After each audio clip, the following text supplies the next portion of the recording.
ഒരു തൂക്കുകയറ് ഭയന്ന് ജയിലിൽ കഴിഞ്ഞിട്ട് ഇപ്പോൾ തിരിച്ച് ജീവിതത്തിലേക്ക് എത്തിയിരിക്കുകയാണ് അബ്ദുൾ റഹീം. ഒരു പുതു ജീവിതം കിട്ടിയ രണ്ടാം ജന്മം.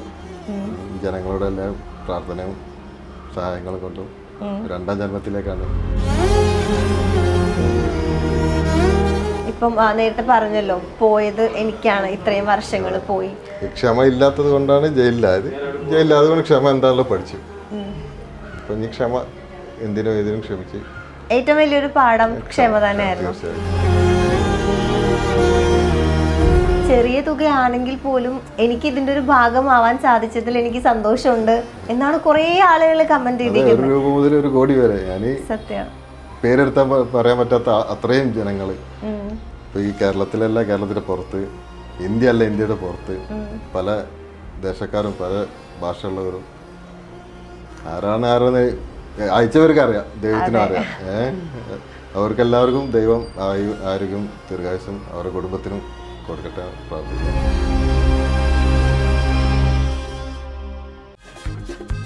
ഇഞ്ചി മൈ മീൽ പാർട്ട്ണർ.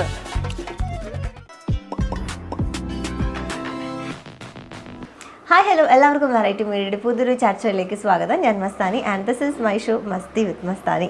സോ ജാതിഭേദമന്യേ മലയാളികളെല്ലാം ഒന്നടങ്കം ഒരുപോലെ ചേർന്ന് നിന്ന് ഒരാളെ ജീവിതത്തിലേക്ക് തിരിച്ചു കൊണ്ടുവന്നിട്ടുണ്ട്.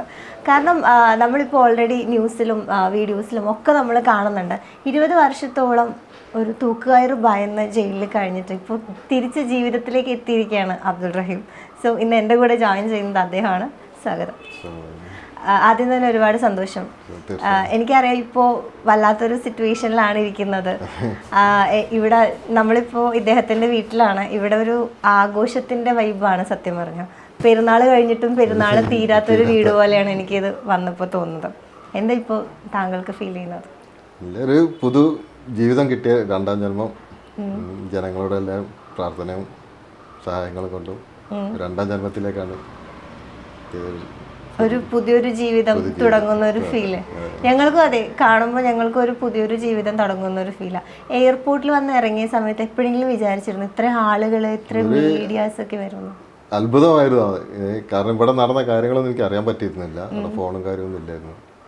ഇതെന്താണ് സംഭവം എന്നുള്ളത് വീട്ടിലെത്തിയതിൻ്റെ ശേഷമാണ് ഇത്രയും ബാക്കിയുള്ളവരെല്ലാം പറഞ്ഞു കേട്ട്. ഇങ്ങനെ ജനങ്ങൾ ലോകമെമ്പാടുമുള്ള ഇല്ലാത്തവരും ഒത്തുകൂടി സഹകരിച്ച ഇതുകൊണ്ടാണ് ഇത്രയും അമൗണ്ടും കാര്യങ്ങളും സഹായിച്ചത്. ഇങ്ങനെ പുറത്തിറങ്ങാൻ സാഹചര്യം കിട്ടിയത്. ശരിക്കും നമ്മൾ മലയാളികൾ ഒന്നടങ്കം നിന്നു എന്ന് മാത്രം പറയാൻ പറ്റില്ല. മലയാളികളല്ല, ലോകമെമ്പാടുമുള്ള എല്ലാ ദേശക്കാരും ഉണ്ട്, എല്ലാ രാജ്യക്കാരും.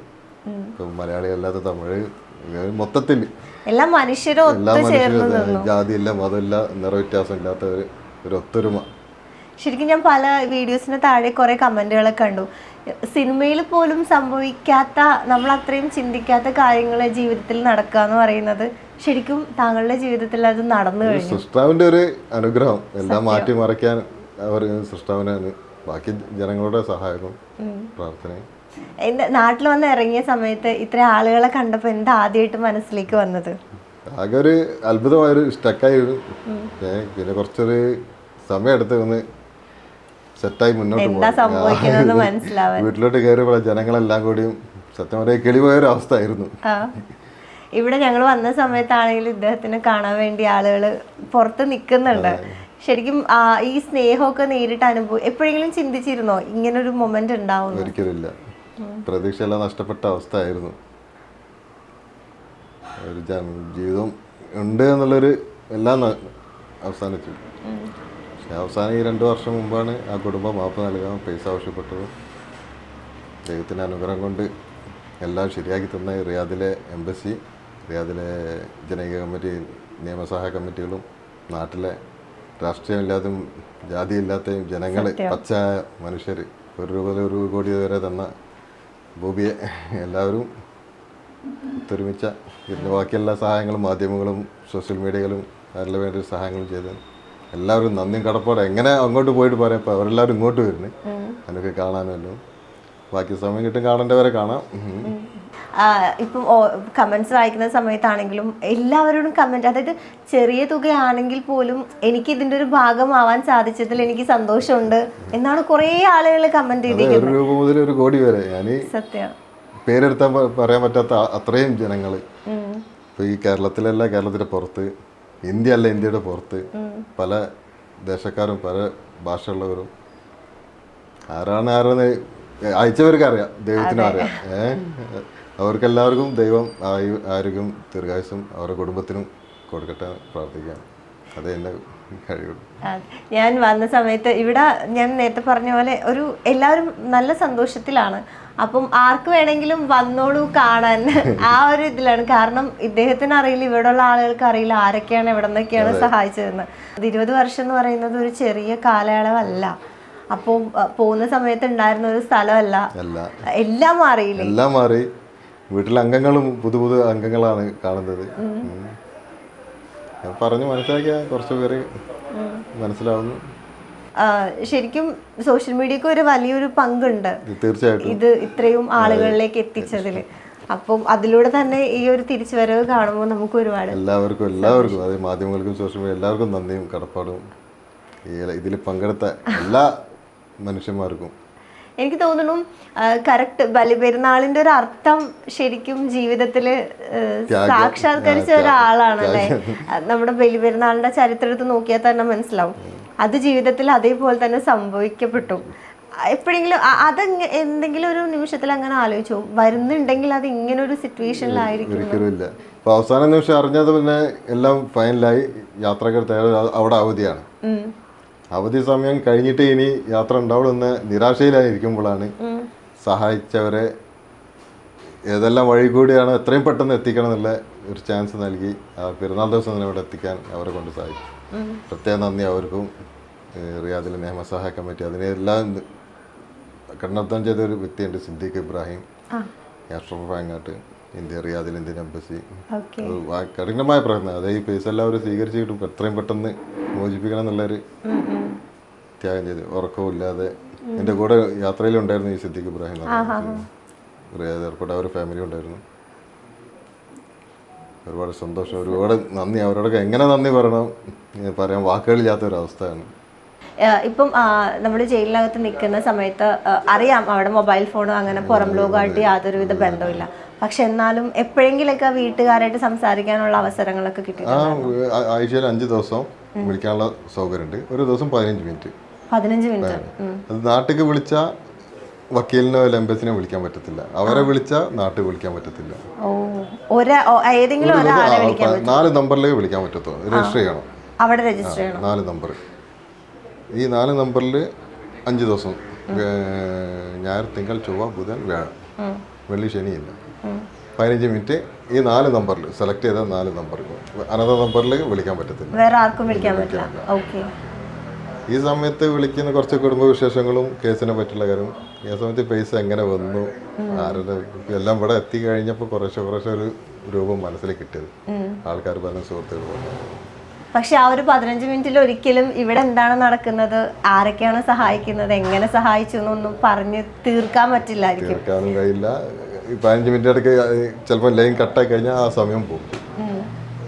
ചിലപ്പോൾ 2 മിനിറ്റ് ഹലോ എന്താ പ്രശ്നം, ചിലപ്പോൾ ലൈൻ കട്ടായി കഴിഞ്ഞാൽ അന്നത്തെ ടൈം ക്യാൻസൽ. അപ്പൊ അത് 15 മിനിറ്റ് ആവുന്നതിന് മുന്നേ കട്ട് ചെയ്താല് ഓട്ടോമാറ്റിക് കട്ടായി പോയിട്ട് പിന്നെ വിളിക്കാൻ പറ്റില്ല അടുത്ത ദിവസം. ഇതിപ്പോ തൂക്കുകയറ് വിധിച്ചു എന്നാണല്ലോ ആദ്യം വന്നത്. അപ്പൊ ആ സമയത്ത് എപ്പോഴെങ്കിലൊക്കെ വിചാരിച്ചിരുന്നോ ഇത് മാറി മറിയും എന്ന്? പ്രതീക്ഷ എല്ലാം നഷ്ടപ്പെട്ടിരുന്നു. പിന്നെ എപ്പോഴാ ആ ഒരു പ്രതീക്ഷ തിരിച്ചു വന്നത്? പിന്നെ എംബസിയിൽ നിന്ന് വിവരം അവർ പണം ആവശ്യപ്പെട്ടു.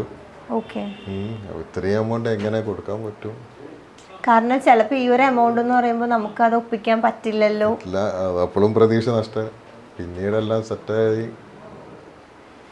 ദൈവത്തിനാണ് സ്തുതി ആദ്യം പറയുന്നത്. ശരിക്കും ദൈവം ഉണ്ടെന്നൊക്കെ പറയുന്ന ഒരു മൊമെന്റ് ആണ് ശരിക്കും താങ്കളുടെ ജീവിതം എടുത്ത് നോക്കുമ്പോൾ. ഞാൻ ചോദിക്കുന്നത് എന്താണെന്ന് വെച്ചാൽ, ഇത്രയും വർഷം അത് ജയിലിനകത്ത് കിടക്കുക എന്ന് പറയുമ്പോഴേ നമ്മളൊക്കെ ഏതൊരാളും ജീവിതത്തിൽ ചെറിയൊരു പ്രതിസന്ധി വരുമ്പോൾ തന്നെ മനസ്സ് മടുക്കും. മുന്നോട്ട് എങ്ങനെ പോകണം, എങ്ങനെ ഞാൻ ജീവിക്കുന്നുള്ളൊരു ഐഡിയ ഇല്ലാണ്ട് മനസ്സ് മടുത്തു പോകുന്ന ആളുകളാണ് കൂടുതലും. അവരുടെ ഇടയിലാണ് ഇങ്ങനൊരു അവസ്ഥയിലും മുന്നോട്ട് പോകാൻ എന്തായിരുന്നു ഒരു പ്രചോദനം? യാതൊരു രക്ഷയില്ല.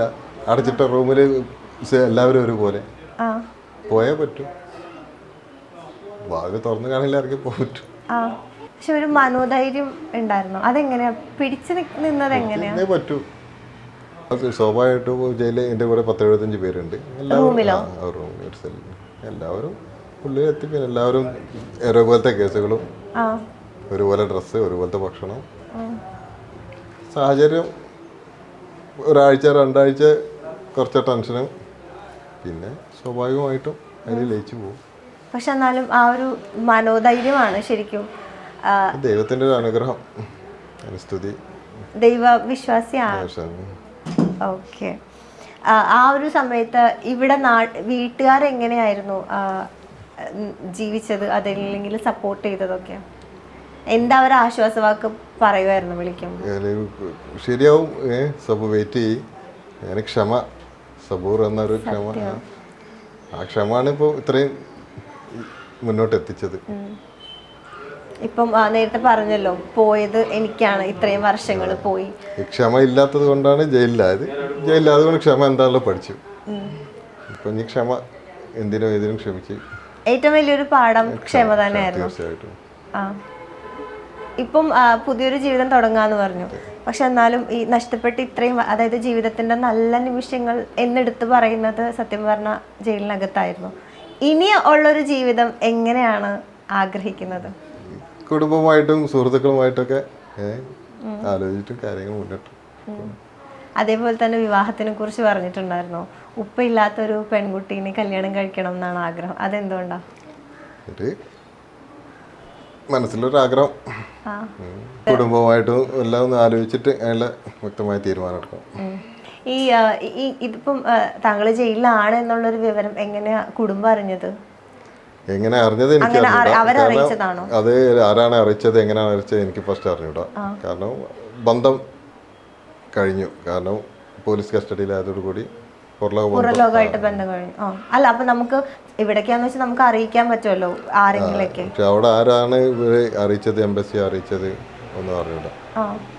നമ്മളെന്തോ ന്യൂസിൽ കണ്ടത്, എന്തോ പത്രപ്രവർത്തകർ. അത് പിന്നീട് ഒരു വിസിറ്റിംഗ് സമയത്ത് പത്രപ്രവർത്തകർ നജീം കൊച്ചുകലങ്കു, ഷക്കീബ് കൊളക്കാട്, രണ്ടുപേരെ ഫസ്റ്റ് തന്നെ വിസിറ്റ് ചെയ്ത വ്യക്തികൾ.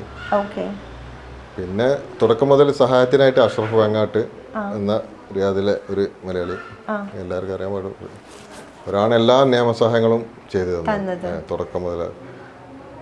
അവരുമായിട്ട് കുറെ നിരാശപ്പെട്ടിരുന്നു. അവർ ക്ഷമിക്കുക, എന്നെ പുറത്തിറക്കും എന്ന്. പക്ഷെ പറയും നീണ്ടു പോകുന്നു. എൻ്റെ ക്ഷമ പോയിരുന്നു. അവർ പറഞ്ഞ വാക്ക് അവർ പാലിച്ചു. ജനങ്ങളുടെ സഹായത്തോടു കൂടി അവർ പാലിച്ചു. ഈ അപ്പം ഇപ്പൊ പറഞ്ഞല്ലോ, അകത്ത് പോകുന്ന സമയത്ത് പുറം ലോകമായിട്ടുള്ള ബന്ധങ്ങൾ മുഴുവൻ ഇല്ലാണ്ടാവുന്നു. അപ്പൊ വീട്ടുകാർക്ക് ഒരു ടെൻഷൻ ഉണ്ടായി കാണില്ലേ? തീർച്ചയായിട്ടും ഉണ്ടാവും. പിന്നീട് 2 മാസങ്ങൾക്ക് ശേഷമാണ് പിന്നെ വീടുമായിട്ട് ബന്ധപ്പെടാനുള്ള സൗകര്യം, ഫോണും കാര്യങ്ങളെല്ലാം ഈ വലിയ ജയിലിലോട്ട് മാറിയിട്ടുണ്ട്. ഇഞ്ചി മൈ മീൽ പാർട്ട്ണർ.